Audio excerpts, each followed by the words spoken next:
Our guest today likes to get her hands dirty.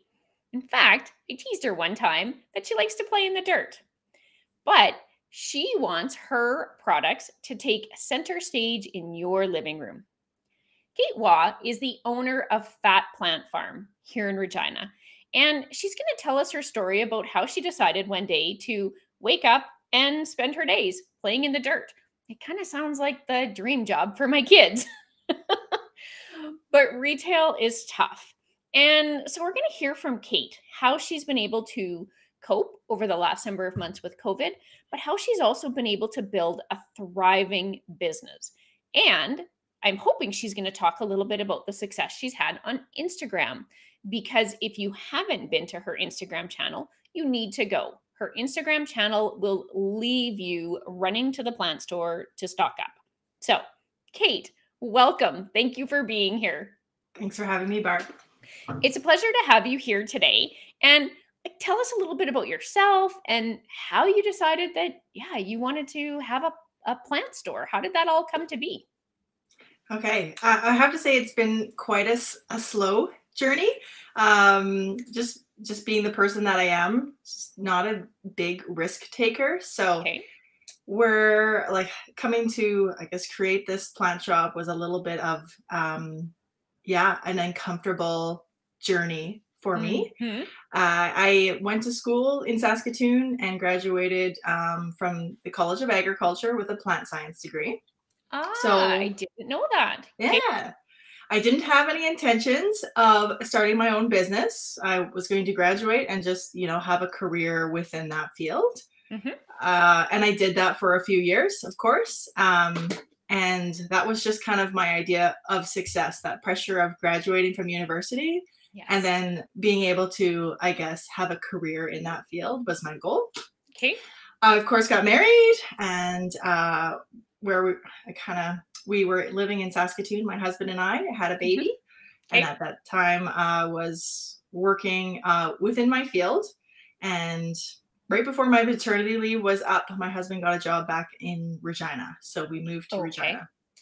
And I discovered, that the stay-at-home mom life wasn't for me. I was really itching to get back into the work field. And it was a little bit more challenging finding a job in Regina that kind of fit in my career or kind of in my field. So I actually got a part-time job working at a flower shop. I just wanted to do anything related to plants, of course. And after a while, like lots of my university part-time jobs were working outside in the parks. So when an opportunity came to work with the city of Regina, outside in their horticultural field, I snapped that up and began kind of this seasonal job, of course. All the while, started kind of in Saskatoon, I started collecting succulents, went to the farmer's market, and I just became hooked. And that was kind of my happy place. So moving to Regina, of course, had my house plants. We bought a house with a lot of windows. I knew I had that in mind, that I was going to be, just growing my plant collection. Absolutely. And so I began, that seasonal job with the city of Regina. I would get laid off in the fall. And then what really brought me joy was just focusing on my house plants. You had mentioned my Instagram plant account. I had started that separate from my personal, because I started posting a lot about my plants, and, some of my friends and family might not give a crap about what plant sprouted a new leaf. So I thought I would just do a separate account, and that was called, Fat Plant Farm. My actual boss at the city of Regina, I was just trying to come up with some ideas for a name of this account, and I love succulents, and Fat Plant is a nickname for those nice chubby succulent leaved plants. Got it. And then I started growing a lot of my little own succulent babies in there, and kind of with my ag degree, we just attached the word farm onto Fat Plant Farm. And that began my little online plant diary, I suppose. Got it. Which, kept me happy. There's a lot of joy in nurturing plants. So during that winter being laid off, I really just found a community online on Instagram. I noticed that people started making their own concrete pots, and I had dabbled back in that in Saskatoon just through a plant book that I picked up. So we had a heated garage. I was like, I might as well start, tinkering around in the garage over the winter time and see if I could make my own pots just to house my ever-growing succulent collection. Exactly. So, so I always say it's kind of that stereotypical story where, friends and family see that and say you should start selling it. And then that's kind of how it evolved into a little Facebook page. I remember clearly launching that, sitting on my couch. And then just expecting, once you build your Facebook page, you just post something and someone will buy it. And is that what happened? Not really. Exactly. It takes a little bit more work, but it's so interesting to look back and think about my expectations or how I thought things worked and what you just essentially learn along the way, having no business background, not any really sales or customer service background either. But the number one thing I knew how to do was just share my love for plants. So that came really easy. So when did you create that Facebook page? How many years ago now? In February, it'll be 5 years. Wow. Yeah. That's so cool. Okay. So I have said this to you before, like I do not have a green thumb. My husband has a green thumb. He can grow anything. And so we're terrible when it comes to the indoor plants. Right? He looks after the outside because it's green and he can grow stuff and he like plans everything outside. But because I'm usually responsible for inside, I'm like, yeah, I'm just going to kill it. So why would I buy it? Now, having said that, I bought a whole bunch of succulents from you last year at Christmas and then we had some leftovers. I still have 3 succulents alive. Whoop, whoop. And I think they're very difficult to kill. And my kids are actually the ones who kind of look after them and water them. But like, that's a proud moment for me, the fact that I've kept 3 plants alive and we've kept a fish alive for a year. So like we're doing good in our house lately. They're both types of pets that don't really say what they need, right? Your fish and your plants, they're kind of quiet. Yeah. Well, that's awesome. Exactly. So when someone comes to you and they have literally as much knowledge as I have, where do you start? What brings a customer in and they're like, okay, I'm going to see Kate at Fat Plant Farm and I got to get things better. Like, where do you start? I think the first thing to ask people is where they plan on putting their plant. Lots of people just, they might see a pretty plant at the grocery store. It's kind of a store that you frequent on a weekly basis, if not more. And you just see that pretty plant and you're like, I'll try it. I'll give it a shot. But without doing a little bit of research or knowing if you have the right environment for that plant or even the right lifestyle, as some house plants require a little bit more attention, you might be just setting yourself up for failure. And not that that's not a part of your plant journey in the first place, but if we can help you kind of set you off on the right foot in the first place, set you up with the right plant for the right spot, you're going to learn a few less plant failures along the way. Exactly. Yes, exactly. Well, and it's challenging because, house temperatures tend to fluctuate. And of course, it's cooler nighttime or, of course, winter. And so, it seems like it should be the simplest thing. But the number of plants I went through, now in fairness, I was probably buying, Walmart and grocery store plants because it was mom said I should when, I had my first house and whatnot. So when you think about the quality of product that you have, what's different? Like I see a lot of TLC going into your product, totally different than what someone would pick up, at the grocery store, at the chain store. I guess the difference is that we are strictly selling houseplants. This is what we love. So we, of course, are going to inspect that product, look after it, because obviously we want healthy, beautiful looking product to sell to our customers. Whereas other places, it just might be a little side product. So something that might catch your attention, but if you're not careful, you might just pick up diseased or pest-laden plants. And then coming to our shop, we're just helping you, pair you up with the right plant, the plant that's going to have the best success, because there's just so much joy in nurturing plants. And if you've just continuously picked up plants and after a while, you've killed, your 10th plant, it gets a little bit discouraging, right? Yes. And exactly. we have lots of customers who come in and they're like, I just feel like I should know how to take care of a plant. I'm this age already. And I'm like, Yep. it's like any skill.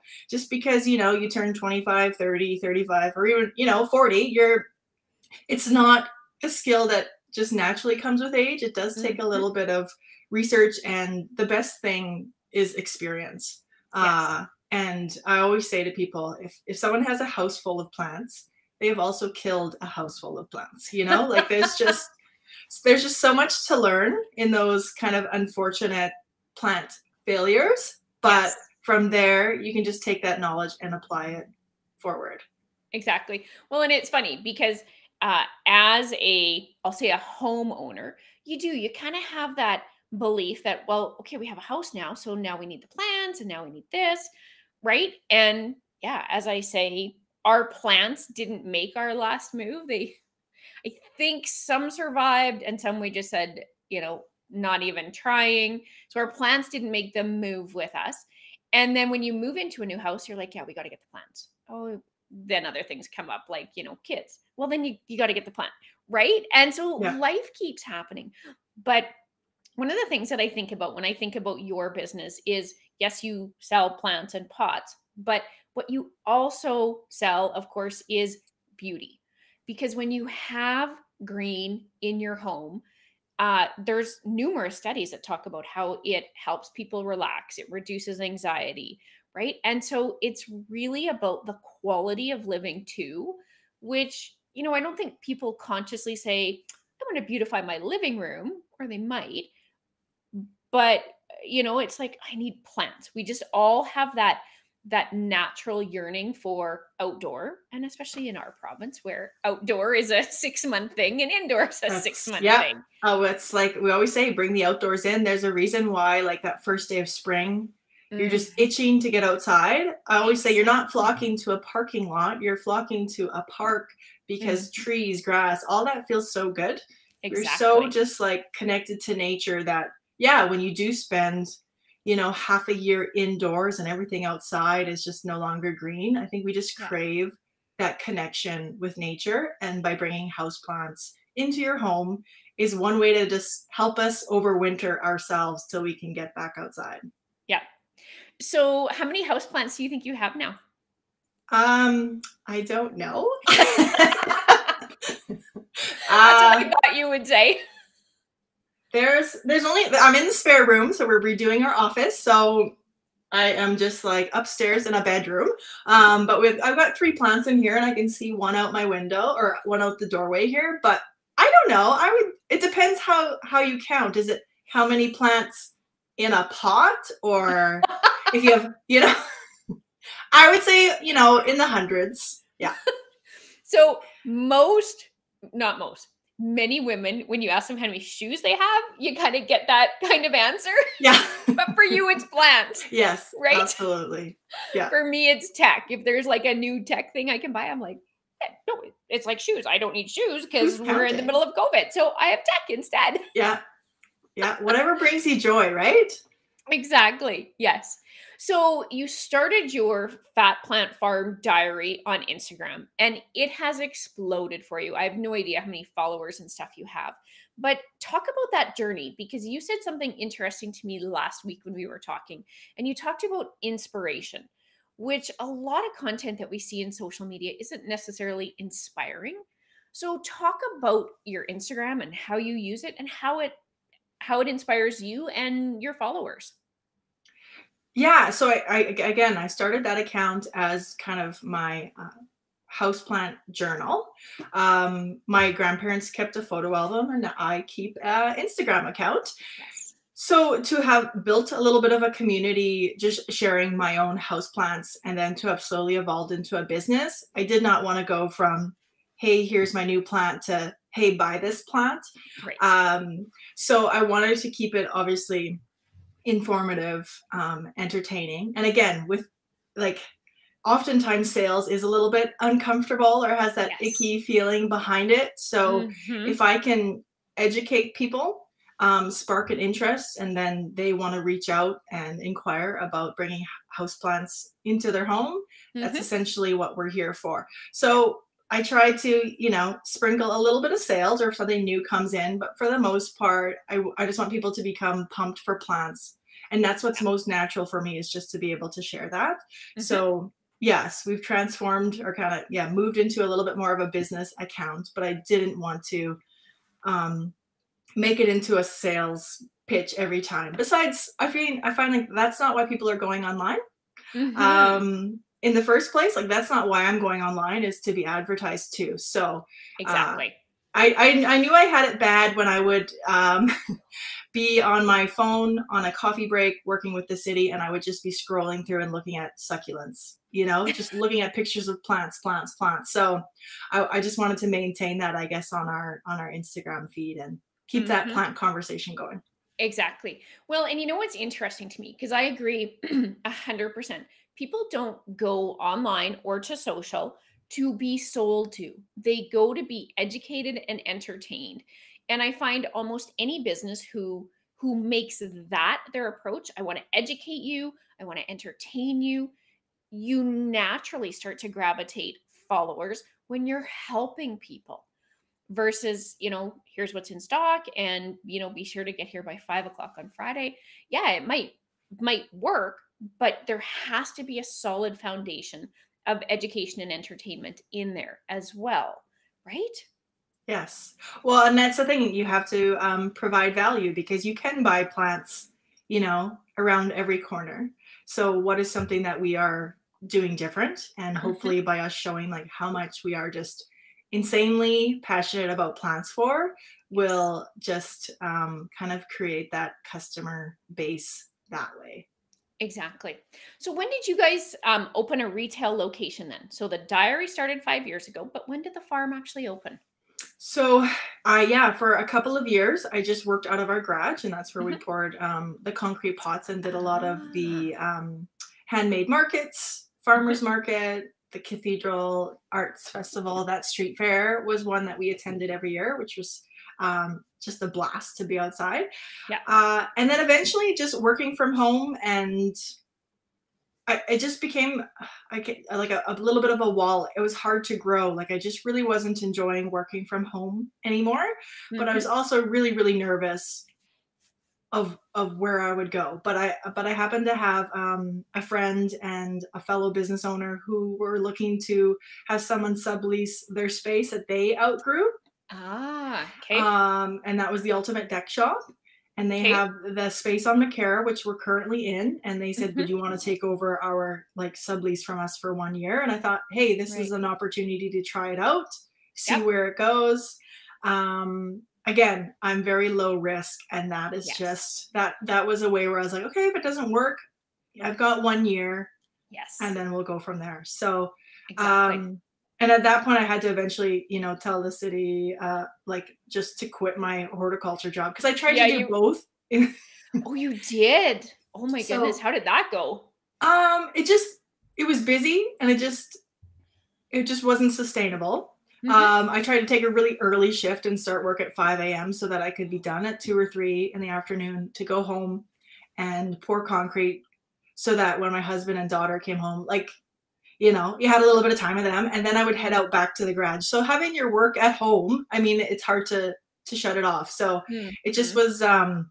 was just too obviously busy and just not sustainable in the long run. So if I could get my kind of work out of the house and even Mhm. just expand a little bit, running out of room, and people wanted to come and shop, and um, it just wasn't ideal. So Right. what was your question? I'm just No, but I'm when did trying I to start? Oh, and isn't that funny though, the whole work from home thing? Because it really works for some people, but then for others, like it just doesn't work. And so being able to recognize when you start to hit that wall or that proverbial ceiling, right? That's a really important moment of recognition for an entrepreneur that you've outgrown where you are right now and you were ready to, take that next step. I like how, or I really appreciate how you're so authentic about it. You're risk adverse. And retail is risky, starting a business is risky, putting yourself out there for, all sorts of feedback. It comes with a lot of risk. And people often forget that, I think. They just think, oh, it's a store and whatever. But there's so much more behind it. Now, does your husband help at all, or does he have a green thumb, or does he just steer clear? No, he actually just, especially when we were doing our pop-ups in markets, he would come and attend those a lot. And just being able to, I guess, hang out with me a lot and hear me chat, he was just able to regurgitate that info to people. And he really had fun and enjoyed that aspect. Helped me tons at the store getting that set up as well. But now that I've got employees and it's out of the house, his role has definitely taken a little bit of a backseat, but he definitely helped me tons, encouraged me just to go for it. So Yeah. Yeah. And I love that story. I have been very fortunate as well. My husband has heard me do my spiel so many times that every once in a while he says something and I'm like, wow, like I'm getting through. cool. Yeah. Right? And Yeah. so, yeah, it's nice to see, when you've kind of got that cheerleader, because some days are hard, right? So how when you have those hard days, or a tough week or a tough month, COVID's a perfect example. How do you get through it? What helps you? What's your inspiration then, as we were talking about with Instagram? What keeps you going? Um, it's getting a little bit easier to recognize that sometimes you just have those days, but Mhm. when you're in those days, you feel like it's the end. So even just last Friday, I was just having a tough day and Monday hit and I'm like, wow, I feel completely different than how I did Friday, but nothing major changed in my business. It's all in my head. I've often Mhm. said too, like I'm either my biggest cheerleader or just my worst enemy. Mhm. So it's that mental game. And one of the biggest reasons why I needed to get out of my house is just that it was just really lonely, Yeah. not being able to, I don't know, even just chat with anybody or, yeah. And again, if you just go down that dark path with your thoughts, it's hard to get out. So Mhm. I've made a really good friend who's also a fellow entrepreneur. So she's somebody that I can call up when I'm just in those Nice. funks Yeah. and, Nice. and just have someone to cheer me on.